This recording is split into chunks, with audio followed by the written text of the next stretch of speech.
عليكم ورحمة الله وبركاته.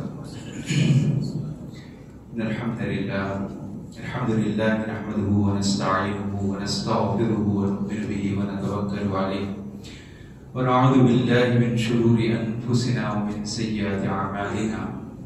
من يهده الله فلا مضل له ومن يضلل فلا هادي له. وأشهد أن لا إله إلا الله وحده لا شريك له وأشهد أن محمدا عبده ورسوله أرسله بالحق بشيرا ونذيرا. أما بعد فإن خير الحديث كتاب الله وخير الهدي هدي محمد صلى الله عليه وسلم وشر الأمور محدثاتها وكل محدثة بدعة وكل بدعة ضلالة وكل ضلالة في النار. أعوذ بالله السميع العليم من الشيطان الرجيم. بسم الله الرحمن الرحيم.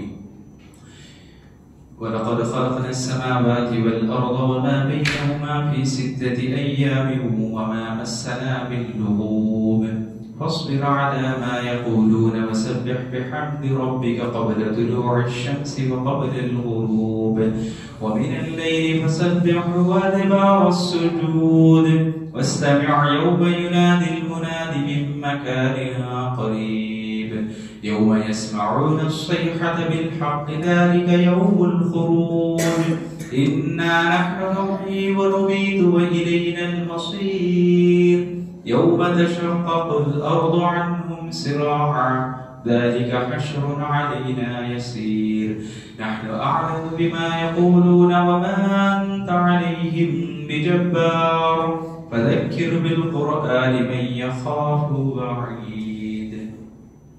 قال الله تعالى ولا تمش في الأرض مرحا إنك لا تخرق الأرض ولا تبلغ الجبال طولا.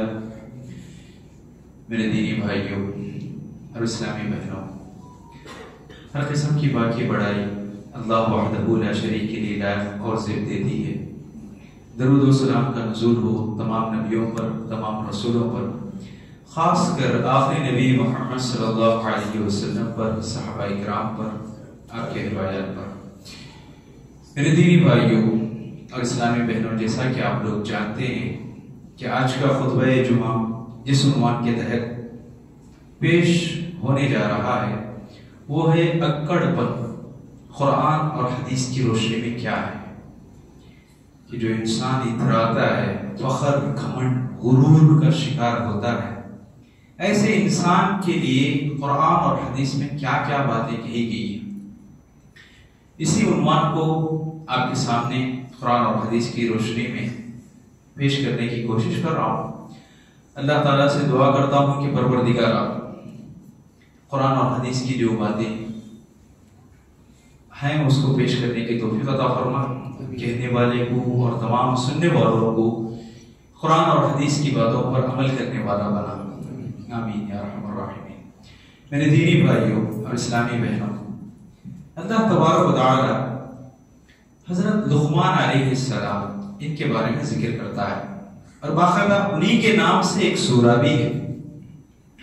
اس سورے میں بتاتا ہے کہ وہ اپنے فرزند، اپنے چھوٹے لختے جگر کو بات جو سمجھاتے ہیں، نصیحت جو کرتے ہیں، اس کا تذکرہ کرتا ہے. اللہ تعالیٰ کرتے ہوئے بتاتا ہے کہ لقمان نے اپنے فرزند کو یہ بھی نصیحت کی، کیا؟ لا تمشی فی الارض مرحا، کہ چلتے ہوئے اترانا مت، گھمنڈ مت کرنا، غرور، تکبر، یہ چیز مت لانا. بس اوقات انسان اپنے زندگی میں کسی معاملے کو لے کر اپنے آپ کو بہت بڑا رستم سمجھتا ہے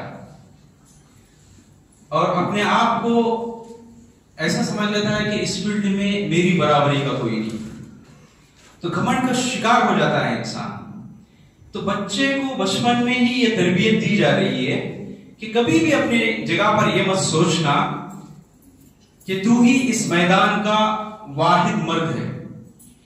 کئی لوگ اس میدان کو جیت چکے ہیں. باقاعدہ باپ کی نصیحت ان الفاظ میں ہے، لا تمشی، کہ مت چلا کر، فی الارض مرحا، اتراتے ہوئے زمین پر. ان اللہ، بلا شبہ اللہ تعالی، لا یحب، پسند ہی نہیں کرتا، کل مختار فخور، اترانے والے، گھمنڈ کرنے والے، غرور کرنے والے، تکبر قسم کے لوگوں کو تو باقاعدہ ایک نصیحت کے طور پر بچپن میں ہی ڈالی جانے والی بات اس کو شمار کیا گیا ہے۔ قرآن کیا ہے، ہم انسانوں کو یہ سبق، یہ درس دے رہا ہے کہ جو جو باتیں بچپن میں بچوں کو سیکھنا چاہیے ان میں سے یہ بات بھی ضرور شامل کی جائے کہ وہ بچپن میں ہی اس بات کو سمجھ لیں کہ مجھے بڑا ہونے کے بعد گھمنڈ نہیں کرنا ہے، تکبر کا شکار نہیں ہونا ہے، لوگوں کو نیچا نہیں کرنا ہے، اپنے آپ کو بڑپن جتاتے ہوئے اپنے آپ کو بڑا بتانا یہ ہرگز جائز نہیں۔ اور سورہ بنی اسرائیل میں اللہ تبارک و تعالیٰ کچھ انوکھے انداز میں بتاتا ہے، انداز کچھ اس طریقے سے، لا تمشی فی الارض مراحا، کہ زمین میں اکڑ کر مت چلو، انکا بلا شبہ تم لن تخرق الارض، زمین کو چیر نہیں پاؤ گے، تمہارے اندر اتنی کیپیسٹی نہیں ہے کہ تم باقاعدہ زمین کو چیر سکو، یہ طاقت میں عطا نہیں کی گئی۔ وَلَن تَبْلُغَ الْجِبَالَ طُولًا، اور پہاڑ کی جو اونچائی ہے اس اونچائی کو پہنچنے والے نہیں ہو، تو اترانا کہے گا، کیوں اتراتے ہو، کیوں گھمنڈ کرتے ہو، کیوں تکبر کا شکار ہوتے ہو؟ تو انوکھے انداز میں اللہ تبارک و تعالیٰ بتاتا ہے کہ انسان کو گھمنڈ کس لیے، تکبر کیوں کر رہا ہے انسان، اور اسلام سمجھانے کا انداز اور یہ انوکھا ہے۔ اللہ تبارک و تعالیٰ یہاں تک بولتا ہے، هل اتى على الانسان حين من الدهر، کہ انسان کے اوپر ایک ایسا زمانہ بیتتا ہے اس زمانے کا تذکرہ کرنے پر بھی وہ شرما جاتا ہے، اور وہ زمانہ ہے اس کی پیدائش کا، کہ اس کی پیدائش کس انداز سے ہوئی، بس اتنا سوچ لے وہ تو گھمنڈ، غرور پورا چکنا چور ہو جائے گا۔ اللہ تبارک و تعالیٰ سورہ قیامہ میں ایک اور ہی ڈھنگ سے بتاتا ہے، الم یکن نطفۃ من منی یمنی، کیا انسان ایک غلیظ پانی نہیں تھا کیا جو اچھل کے گرتا ہے؟ تو اللہ تبارک و تعالیٰ انسان کو بتاتا ہے کہ اپنا گھمنڈ، اپنا غرور، اپنا تکبر سب کا سب اٹھا کر پیر کے نیچے رون دو، یہ تمہارے لیے زیب دینے والی چیز نہیں ہے، تمہارے لیے اپنانے والی چیز نہیں ہے، بلکہ الٹا یہ کہا گیا، اللہ کے نبی صلی اللہ علیہ وسلم فرماتے ہیں کہ اللہ تبارک و تعالیٰ خود فرماتا ہے، الکبر ردائی، کہ گھمنڈ کرنا، اترانا، تکبر کرنا یہ میرا اوڑھنا ہے۔ اللہ تعالیٰ کیا بتاتا ہے، یہ میرا اوڑھنا ہے، فمن ینازعنی عنی، جو کوئی مجھ سے میرا اوڑھنا چھیننے کی کوشش کرتا ہے، لأعذبنہ عذابا شدیدا، تو ایسے شخص کو میں دردناک عذاب سے دوچار کروں گا، سخت ترین عذاب میں گرفتار کروں گا۔ واقعی میں گرفتار کر کے رکھا ہے اللہ تعالیٰ۔ فرعون دعویٰ تھا اس کا، انا ربکم الاعلی، کہ حقیقی پالنہار، حقیقی رب تو میں ہوں، دعویٰ تھا اس کا، اور باقاعدہ رعایا کے سامنے بولتا تھا، الیس لی ملک مصر، مصر کی بادشاہی میرے قبضے میں نہیں کیا، وَهَذِهِ الْأَنْهَارُ تَجْرِي مِن تَحْتِي، پانی کو لے کر باقاعدہ یہ دعویٰ کرتا تھا کہ یہ سارا کا سارا پانی ندی کا جہاں چاہوں ڈیم دوڑ ڈال کے رکا سکتا ہوں، آگے پہنچنے نہیں دیے جیسا، ایسا معاملہ یہ سب کے سب میرے ماتحت میں نہیں ہے کیا؟ ایسا گھمنڈ کرنے والا فرعون، اللہ تبارک و تعالیٰ اس کے بارے میں سورہ یونس کے اندر بتاتا ہے، فَالْيَوْمَ نُنَجِّيكَ بِبَدَنِكَ، تیرے جسم کو سڑنے گلنے نہیں دوں گا، فَالْيَوْمَ نُنَجِّيكَ، تجھے میں باقاعدہ بچا کے رکھوں گا، لِتَكُونَ لِمَنْ خَلْفَكَ آیَةً، کہ تیرے بعد آنے والے لوگوں کو عبرت کا نشان بن جائے تو، باقاعدہ اس کو عبرت کا نشان بنایا گیا ہے کہ دنیا کے اندر ایسے بہت دعوے دار لوگ آئے ہیں جو اپنے آپ کو بہت ہی بڑا سمجھا کرتے تھے، لیکن ان کا حشر آج کے دن کیا ہے؟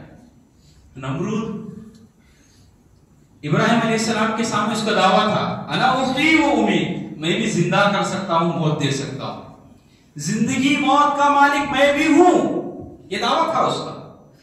اللہ تبارک و تعالیٰ ایک مچھر کے ذریعے سے اس کی ہلاکت کا ذریعہ، ایک مچھر کو اس کی ہلاکت کا ذریعہ بنا دیتا. مچھر ہے کتنی حقیر مخلوق، جس کے بارے میں سورہ بقرہ میں کہا گیا کہ اللہ تبارک و تعالیٰ مچھر کی مثال دینے سے بھی ہرگز شرم محسوس نہیں کرتا ہے، مچھر کی بھی مثال دیتا ہے. یعنی سب سے کم ترین چیز مچھر، اس کے ذریعے سے اللہ تبارک و تعالیٰ اس کی ہلاکت بنا دیتا ہے. اور اسی طریقے سے یہودیوں میں سے، بنی اسرائیل میں سے ایک شخص تھا جس کے پاس اللہ تبارک و تعالیٰ کی دی ہوئی دولت اتنی تھی کہ باقاعدہ اس کی چابیاں، صرف چابیاں بڑے بڑے جانور اٹھایا کرتے تھے. تو اس کو جب کبھی کہا جاتا احسن کما احسن اللہ الیک، اللہ جیسا تجھ پر احسان کیا ہے تو بھی دوسروں پر احسان کر، تو بولا کرتا تھا انما اوتیتہ علی علم عندی، کہ جتنا بھی میں کمایا ہوں یہ سب کا سب میرے نالج کی وجہ سے، میرا علم مجھے اتنا قابل بنا دیا ہے. گھمنڈ اتنا تھا اس کو. اللہ تبارک و تعالیٰ بتاتا ہے فخسفنا به وبداره الارض، اس کی پوری دھن دولت کے ساتھ اس کو زمین میں دھسا دیے ہمیں. وہ اللہ تعالیٰ زمین کے اندر دھسنے والا عذاب دیا ہمیں دنیا کے اندر ہی. ایسا نہیں کہ آخرت کے واسطے اٹھا کے رکھے، نہیں، بلکہ اللہ تعالیٰ بتاتا ہے فخسفنا به وبداره الارض، گھر کے سمیت اس کو بھی ہم زمین کے اندر دھسا دیے. جس کو دیکھ کر ایک ٹائم پر باقاعدہ لوگ کہا کرتے تھے کتنے نصیبے والا ہے قارون، قارون اس کا نصیبہ کتنا زبردست ہے. ایسی بات بولنے والے اس کو دھستا ہوا دیکھ کر بولے کہ اللہ تعالیٰ کا شکر ہے کہ اس جیسا ہمارے کو نہیں بنایا. واقعی میں جو آخرت کی کھیتی کے بارے میں سوچتا ہے اس کے لیے اللہ تعالیٰ بہتر بدلہ دیتا ہے. ایسے الفاظ تھے ان لوگوں کے. تو اللہ تبارک و تعالیٰ بتاتا یہ ہے کہ انسان کو چاہے کیسے بھی حالات، کیسے بھی مواقع کیوں نہ ہو، گھمنڈ کا شکار نہیں ہونا چاہیے. دنیا کے اندر جتنے بھی مظالم ہیں ان کا مین کانسیپٹ کیا ہے معلوم؟ انسان کا غرور توڑنا، انسان کے اندر پائے جانے والے گھمنڈ کو پارا پارا کر دینا. اسلام بھی یہی چاہتا ہے کہ باقاعدہ انسان کے اندر غرور نام کی چیز ہی باقی نہ رہے. سجدہ کرتا ہے انسان، اپنی عاجزی کا اظہار ہے، انسان اپنے آپ کو گرا دیتا ہے اللہ کے سامنے. یہ گرانا خود اس بات کی علامت ہے کہ میرا گھمنڈ، میرا غرور سب کا سب میں باہر چھوڑ کے آ رہا ہوں. اپنے آپ کو عاجز، لاچار، بے بس رکھ کے تیرے سامنے رکھا ہوں. ایسا انسان اپنے آپ کو پیش کرتا ہے. اور بڑے تعجب کی بات ہے، ہمارے اسلاف ایک بات یہ بتاتے ہیں کہ انسان اگر چاہتا یہ ہے کہ اس کی کوئی بھی عبادت جو کیا ہے وہ قبول ہوئی یا نہیں ہوئی جاننا چاہتا ہے، تو وہ اپنے اندر جھانک کر دیکھے کہ گھمنڈ اس کے اندر ہے یا نہیں ہے. گھمنڈ اگر ہے تو اس کی عبادت وہ جو کچھ کیا ہے، جیسے ابھی رمضان گزرا ہے ہمارا، تو رمضان کے اندر بے شمار عبادتیں ہم نے کی ہوں گی، روزے رکھے ہوں گے، صدقہ خیرات کیے ہوں گے، باقاعدہ راتوں کا جگنا ہم سے ہوا ہوگا، باقاعدہ تراویح میں کھڑنا، پیروں میں درد ہونے کے باوجود، تھکان ہونے کے باوجود باقاعدہ اللہ کے دربار میں کھڑے ہوئے ہوں گے. ایسی تمام عبادتیں ہماری قبول ہوئی یا نہیں ہوئی یہ دیکھنا ہے ہمارے کو. تو باقاعدہ اسلاف کا کہنا ہے کہ جس کسی انسان کے اندر گھمنڈ باقی ہے تو سمجھ جاؤ کہ اس کی رمضان کی کوئی عبادت قبول نہیں. ہاں اگر گھمنڈ نہیں ہے، بالکل اپنے آپ کو عاجز اور لاچار، بے بس اور تواضع والا بنا لیا ہے، تو ایسی صورت میں سمجھ جائیے کہ آپ کی عبادت قبول ہو. یہ اسلاف کا کہنا ہے. پتہ یہ چلا کہ انسان کو گھمنڈ بولنے کی چیز کبھی بھی زیب دیتی نہیں. بعض اہل تفکر یا جن لوگوں کو کہا جائے کہ جو باقاعدہ اپنی اسپیشلٹی رکھنے والے یا جس فیلڈ میں رہتے ہیں اس فیلڈ میں اونچی چوٹی تک پہنچنے والے اپنے اپنے شاگردوں کو جو ایگزام یا جو انٹرویو لیا کرتے تھے اس میں خصوصی طور پر انسان کے اندر سیکھنے کا مادہ دیکھنے کے واسطے گھمنڈ ہے یا نہیں ہے یہ چیک کیا کرتے ہیں. ایک استاد کے بارے میں آتا ہے کہ باقاعدہ وہ اپنے پاس کسی بھی شاگرد کو داخلہ لینے کے لیے، تعلیم دینے کے لیے، سکھانے کے لیے وہ انٹرویو اس طریقے سے رکھا کرتا تھا کہ باقاعدہ اس کے پاس لوگ جب بھی اپلیکیشن، جیسے ہی نیا سال ہوتا تو اپلیکیشن ہزاروں کی تعداد میں آتے، تو وہ صرف 100 کو سلیکٹ کرتا تھا اور 100 کا انٹرویو لیتا تھا، اور انٹرویو اس طریقے سے کہ باقاعدہ جوتوں کو پالش کرنے والا برش اور پالش کرنے والا ایک ڈبہ وہ دے کر بتا دیتا کہ جاؤ فلاں جگہ پہ فیکٹری ہے، وہاں پر رہنے والے سب کے سب جوتے پہنتے ہیں، جوتے پہن کر آنے والے ایک ایک فرد کو رکھانا ہے اور اس کے جوتے کی پالش کرنا ہے، تم میں سے جو جو پالش کر کے جتنے زیادہ کرے گا اس کو میں باقاعدہ اپنا شاگرد بناؤں گا، اور جو جو پالش نہیں کرے گا اس کو میں اپنے شاگردی سے بیکاٹ کر دیتا ہوں، اس کو رکھوں گا ہی۔ تو انسان، اس کا ایگو کتنا ہٹ ہوتا ہے، اپنے جوتے تک پالش کرنے کے لیے تیار نہیں ہوتا انسان اگر جوتے پالش کرنا ہی ہے تو سب سے زیادہ حق بنتا اپنے والد کا، کبھی والد کے جوتے پالش کیا ہے؟ اس کے بعد حق بنتا بھائی کا، کبھی بھائی کے جوتے پالش کیا ہے؟ اور یہاں پر حکم یہ دیا جا رہا ہے کہ جا کے بستی کے ایسے لوگ جو مزدوری کرنے والے ہیں، جن کا کام ہی کچھ ڈھونا اٹھانا ہوتا ہے، تو ویسے لوگوں کے نخرے بھی الگ پھر ان کو کہا جائے کہ میں آپ کی جوتوں کی پالش کرنا چاہتا ہوں تو بولتے کیا پیسے لیتے کیا؟ اگر یہ بولے کہ نہیں پیسے نہیں فری میں کرنا چاہتا ہوں، پہلے ایسا بولتے تمہیں بعد میں پیسے لیتے، ناس نخرے کو کیا الگ الگ، یہ سب باتوں کو منا کر باقاعدہ اس کو راضی کروا کر اس کے بعد جوتے پالش کرنا، اللہ۔ تو ایسا عجیب قسم سے لوگوں کا انٹرویو لیا کرتے تھے، وجہ کیا کہ انسان کے اندر موجود جو ایگو ہے وہ ایگو کو صفایا کر دیا جائے، وہ گھمنڈ، وہ غرور، وہ تکبر نکال دیا جائے، کیونکہ جس انسان کے اندر ایگو ہوتا ہے، جس انسان کے اندر گھمنڈ ہوتا ہے، اکڑپن ہوتا ہے، وہ کبھی کسی چیز کے سیکھنے کے قابل ہوتا ہی نہیں۔ تو بہرحال دنیا کے اندر اللہ تبارک و تعالی بہت سارے لوگ جو اترانے والے تھے ان کو عبرت کا نشان بنا کے رکھا ہے۔ قوم عاد، قوم سمود، ان کا تذکرہ قرآن میں جگہ جگہ پر کرتا ہے اللہ تعالیٰ۔ قوم عاد باقاعدہ یہ دعویٰ کرتی تھی من اشد منا قوہ، کہ دنیا کے اندر ہم سے زیادہ طاقتور کوئی ہے کیا؟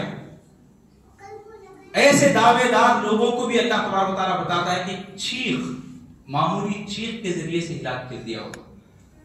اور قوم سمود باقاعدہ پہاڑوں پر گھروں کو تراشا کرتے تھے، اور گھر بھی ایسے کہ پرسکون، پر اطمینان، جس میں کسی قسم کا شور و غل گھر کے اندر نہ آئے۔ ایک مرتبہ دروازہ بند کر دیے تو باہر کچھ بھی چلے آواز اندر نہیں آتی۔ ایسا گھر بنانے والے لوگوں کو چیخ کے ذریعے سے اللہ تبارک و تعالیٰ ہلاک کر دیتا ہے۔ اللہ تبارک و تعالیٰ بتاتا یہی ہے کہ انسان کو کبھی بھی کسی بھی موقع پر گھمنڈ کو اپنانا ہی نہیں چاہیے۔ سلطان شہاب الدین غوری رحمت اللہ علیہ، ان کے پاس ایک عالم ہوا کرتے تھے امام فخر الدین رازی۔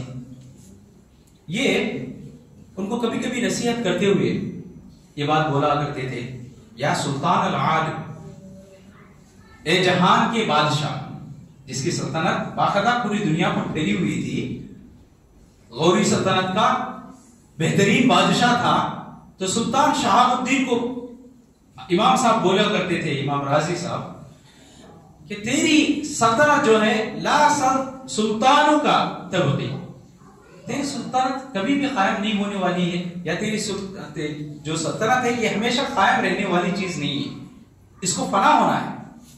اور ساتھ ہی ساتھ یہ بھی بولتے تھے ولا تلبیسو رازی، کہ امام رازی کی بھی چاپلوسی، چمچہ گیری یہ بھی باقی رہنے والی نہیں ہے۔ وَإِنَّ مَرَدَّنَا إِلَى اللَّهِ، ہم سب کو پہنچنا ہے اللہ کے پاس۔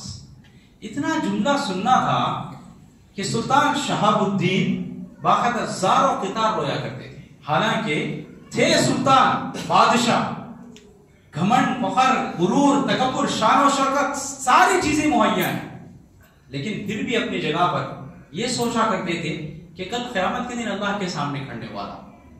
یہ ایک چیز ایسا مجبور کر کے رکھ دیتی تھی ان کو کہ باقاعدہ اپنا سارا کا سارا گھمنڈ بھول جایا کرتے تھے۔ بڑے افسوس کے ساتھ کہنا پڑتا ہے میرے بھائیوں کہ ایک سلطان ہوتے ہوئے اتنا تک اپنے آپ کو تواضع کا شکار بناتا تھا، آج چھوٹے چھوٹے عہدوں میں رہ کر ہم لوگ کتنا اتراتے ہیں. تھوڑا کیا ہم شہری جمعیت کے یا صوبائی جمعیت کے کچھ ذمہ دار بن گئے تو کیا کچھ نہیں کر جاتے ہیں ہم لوگ. گھمنڈ کا اور اترانے کا معاملہ ہمارا کتنا آگے بڑھ جاتا ہے کہ ہم یہاں تک بھی نہیں سوچتے کہ جو لوگ باقاعدہ اپنے رشتہ داروں کو، دوست احباب کو، سب کو خیر بات کہنا پڑا صرف اس واسطے کہ اہل حدیث بنے، جن کی محنت و مشقت ایسی ہوتی ہے، جو جمعیت کے لیے اپنا تن من دھن سب کچھ قربان کرنے والے ہوتے ہیں، ایسے لوگوں کو تک بھی ہم بول دیتے ہیں کہ بائیکاٹ کر دیا گیا، ان کی قربانیوں تک بھی فراموش کر دے گے. اپنی جانب سے یہ لکھ دینا کہ باقاعدہ ان کا جمعیت سے کوئی تعلق نہیں. کہاں جا رہے ہیں ہم لوگ؟ کہ چھوٹا سا عہدہ جب ہمارے کو مل جاتا ہے تو اپنے سے نیچے رہنے والے سارے لوگوں کے ساتھ ہمارا معاملہ اگر ایسا رہا تو سوچ کے دیکھیے کہ گھمنڈ کی انتہا ہو جا رہی ہے. تو نہیں ہونا چاہیے. اللہ تبارک و تعالیٰ کو کبھی بھی پسند نہیں ہے ایسی چیز کہ کسی کو ہم اپنے دل میں ایسا فتوا دے دیں یا کسی کو بھی کافر کہہ دیں یا کسی کو بھی جنتی جہنمی کہہ دیں. ایسا تو حق کسی کو نہیں دیا گیا. اللہ کے نبی صلی اللہ علیہ وسلم فرماتے ہیں ایک آدمی، ایک انسان جو کہ گنہگار تھا، اس کے بارے میں بول دیا اللہ تجھے معاف نہیں کرے گا. اتنی بات کہنا تھا. اللہ کے نبی صلی اللہ علیہ وسلم بتاتے ہیں کہ اللہ تعالیٰ اس بندے کے بارے میں بتاتا ہے تو کون ہوتا ہے معاف کرنے والا، نہیں کرنے والے کے بارے میں فیصلہ کرنے والا. اب میں کہتا ہوں کہ اس کو میں معاف کر دیتا ہوں لیکن تیری اس بات کی وجہ سے تجھے معاف نہیں کرتا. میرے دینی بھائیوں اور اسلامی بہنوں، سمجھنے کی بات ہے کہ بے شمار چیزیں کبھی کبھی انسان اپنے ذوق میں آ کر، اپنے گھمنڈ میں آ کر بہت کچھ کر جاتا ہے، کہہ جاتا ہے. انسان کو چاہیے کہ باقاعدہ انسان ہونے کے ناطے غلطیاں ہوتی ہیں، نہیں ہوتی ایسی بات نہیں. کل بنی آدم خطا وخیر الخطائین التوابون، کہ ہر آدم کی اولاد میں سے ہر کسی سے غلطی چوک بولنے کی ہوتی ہے، لیکن اس کو لے کر باقاعدہ اتراتے اکڑ کے ہی رہ جانا یہ صحیح چیز نہیں. تو انسان کو سوچنا چاہیے کہ باقاعدہ کیا کچھ کیا جا رہا ہے، کیسے فتوا لگایا جا رہا ہے یا کیسی بات کہی جا رہی ہے کہ ان لوگوں کی قربانیاں بھی کیا ہیں، اس کے اوپر بھی نظر ہونی چاہیے. تبھی جا کر فیصلہ کرنا چاہیے کہ انسان صرف اپنے ذوق میں آ کر اپنے عہدے کا فائدہ اٹھاتے ہوئے اس طریقے سے بات کہہ دینا، باقاعدہ نظر ثانی کرنے کی ضرورت ہے ہم لوگوں کو. تو بہرحال چھوٹے موٹے جو بھی عہدے جب ہمارے کو ملتے ہیں، اس کا استعمال بھی ہمارے کو کرتے ہوئے گھمنڈ کا شکار کبھی نہیں ہوا. گھمنڈ کی طرف جانا ہی نہیں ہے. اور گھمنڈ کے بارے میں ایک چیز جو تاریخ کے اندر آج بھی چمکتے ہوئے نظر آتی ہے وہ ہے ہلاکو خان، جس کے بارے میں ہم میں سے کئی ساتھی جانتے ہوں گے. اس کی موت کا واقعہ اگر دیکھتے ہیں تو بڑا تعجب ہوتا ہے. ہلاکو خان ایسا جو منگولوں کا سردار، منگول سب کے سب اس کو سجدہ کرتے تھے اور وہ اپنا گھمنڈ بھی اتنا زیادہ رکھتا تھا کہ اپنے ہاتھ میں ہمیشہ ایک لوہے کا بال رکھا کرتا تھا جس کو گھما گھما کر باقاعدہ انگلیوں پہ نچاتا یا ہاتھ میں بار بار پکڑتا. یہ اس کا شیوا تھا اور بڑی مہارت بھی تھی اس کو گھمانے میں. اور اپنی سواری پر گھوڑے کو پر بیٹھ کر کرتا تھا، یہ سب کچھ کرتا. کبھی کبھار ایسا بھی ہو جاتا کہ اس کے ہاتھ سے جب وہ چھوٹ کر گرنے لگتا تو گھوڑے پہ بیٹھے بیٹھے ہی باقاعدہ اس گرز کو پکڑا کرتا تھا. اتنی مہارت رکھنے والا ہلاکو خان ایک مرتبہ مسلمانوں کو سب بستہ کھڑا کر قتل عام کر رہا. اس وقت ایک بزرگ شخص پہلے سب کو جب کاٹا جا رہا تھا تو اپنے آپ کو بچانے کے واسطے پہلے سب سے سیکنڈ صف میں لے لیا، آہستہ آہستہ سرکتے ہوئے پیچھے چلا گیا.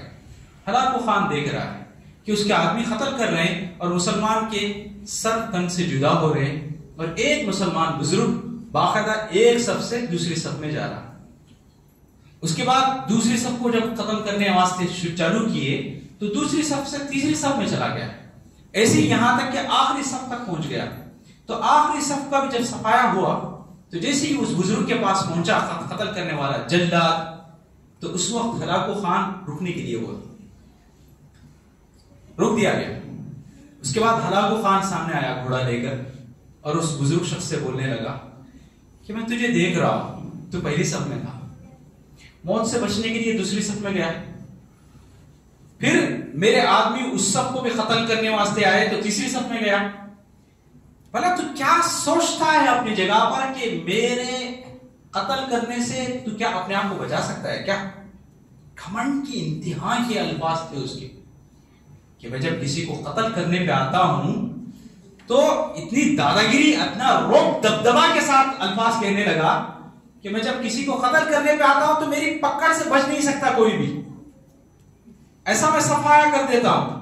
اور منگولوں کے بارے میں ہم سب تقریباً جانتے ہوں گے کہ وہ لوگ چھوٹے بچوں کو بھی بخشا نہیں کرتے تھے، قتل کر دیا کرتے تھے، خواتین کو بھی بے رحمی سے مار دیا کرتے تھے.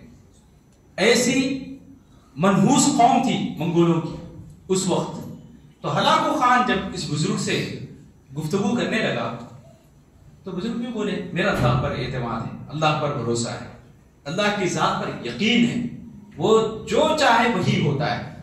اگر اس نے میرے مقدر میں موت لکھی ہے موت ہو ہی رہی، اگر نہیں لکھی ہے تو ایسی صورت میں ہرگز موت آ ہی نہیں سکتی. تو یہ اپنے لوہے کے گرز کو بال کو اس طریقے سے اچھالا کہ ہاتھ سے پھسل کر نیچے گرنے لگا.